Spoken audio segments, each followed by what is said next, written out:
So what we have read so far is that Aristotle ने अपनी first scientific approach लगाई classification करने के लिए, फिर उसके बाद लिनियस ने किंग टोगिनो क्लासिफिकेशन दी, फिर साइंटिस्ट ने डिमांड की कि नहीं इतने करैक्टर से हमें थोड़े और करैक्टर इंक्लूड करने पड़ेंगे क्लासिफिकेशन के लिए। फिर 5 किंगडम क्लासिफिकेशन आई जो कि आर.एच. व्हिटेकर ने 1969 में दी। फिर मैंने आपको 6 किंगडम क्लासिफिकेशन के बारे में भी बताया जो कार्ल वूज ने दी थी। फिर उसके बाद हमने जो लास्ट वीडियो एंड अप की थी किसके साथ की थी कि हम अर्लियर क्लासिफिकेशन जो 5 किंगडम क्लासिफिकेशन से पहले जो हम क्लासीफाई करते आ रहे थे वो क्यों इनसफिशिएंट थी, वो क्यों इनकन्वीनियंट थी, हमने उसका विद्रोह किया था पिछली वीडियो में। तो अब उसको कैसे 5 किंगडम क्लासिफिकेशन में उसका सुधार किया गया है वो पढ़ेंगे इस पैराग्राफ में। सो ठीक है, let's start now. When such characteristics were considered, the fungi were placed in separate kingdom and kingdom fungi। मतलब जो पहले करेक्टरिस्टिक नहीं कंसीडर की गई थी, मल्टी सेलुलर को यूनिसेलुलर के साथ डाल दिया गया, प्रोकैरियोट को यूकैरियोट को, अब इन सबको मद्देनज़र रखते हुए हमने डिसाइड किया कि फंजाई को एक सेपरेट किंगडम में डालेंगे और फंजाई का एक किंगडम बना दिया kingdom fungi. All prokaryotic organisms were grouped together under kingdom Monera and unicellular eukaryotic organisms were placed in kingdom Protista। सारे प्रोकैरियोट ऑर्गेनिजम्स को किस में डाल दिया गया, मोनेरा में, और यूनिसेलुलर यूकैरियोटिक ऑर्गेनिजम्स को किस में डाल दिया गया, प्रोटिस्टा में। Kingdom Protista has brought together Chlamydomonas Chlorella earlier place in algae with plants and both having cell walls. जो क्लोरेला था और क्लेमाइडोमोनास था उसको पहले एल्गी में डाल दिया गया। क्यों डाल दिया गया, क्योंकि उनके पास सेल वॉल थी, पर उनकी कैरेक्टर्स अलग थे, वो यूनिसेलुलर थे, जबकि एल्गी मल्टी सेलुलर है, हम नहीं डाल सकते थे। तो अब सही क्लासिफिकेशन की, क्योंकि ये यूकैरियोटिक थे और क्योंकि ये यूनिसेलुलर थे इसलिए उन्हें प्रोटिस्टा में डाल दिया।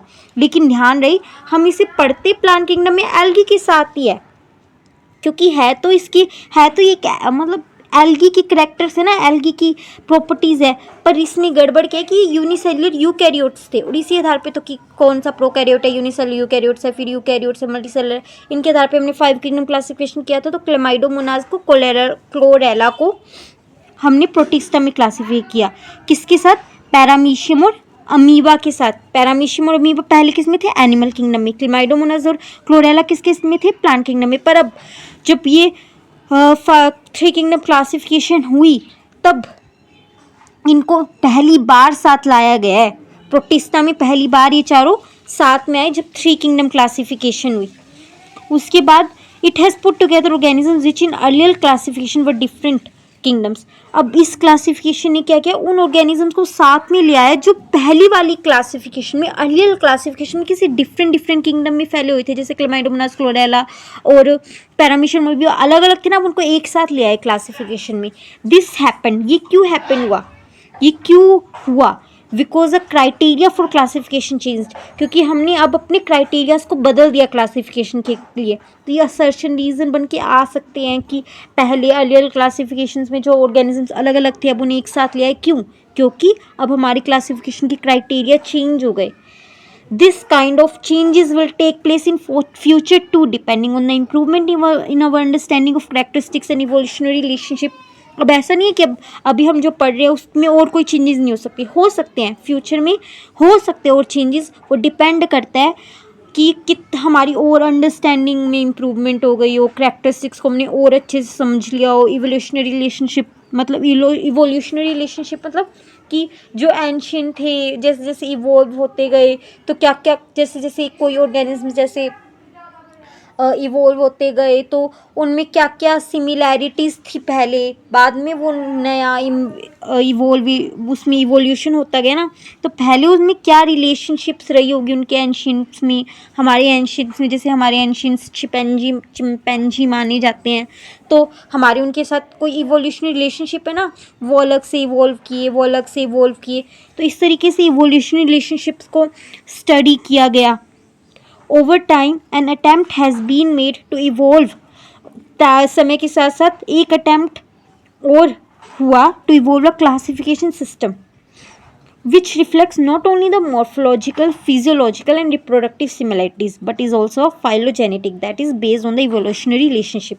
मतलब समय बीतने के साथ साथ एक अटैम्प्ट क्लासिफिकेशन में ये किया गया, क्लासिफिकेशन करते वक्त कि हम उन चीज़ों को ना ध्यान रखें जो सिर्फ मॉर्फोलॉजिकल हो। मॉर्फोलॉजिकल यानी कि एक्सटर्नल अपीयरेंस से हमें पता चल रहा है, फिजियोलॉजिकल यानी फिजियोलॉजिकल जैसे कि किसी की फिजियोलॉजी क्या होती है, किसी की मतलब प्रोसेस क्या होता है, अंदर की एनाटमी क्या होती है, काम करने की प्रक्रिया क्या होती है, इसी फिजियोलॉजी कहते हैं।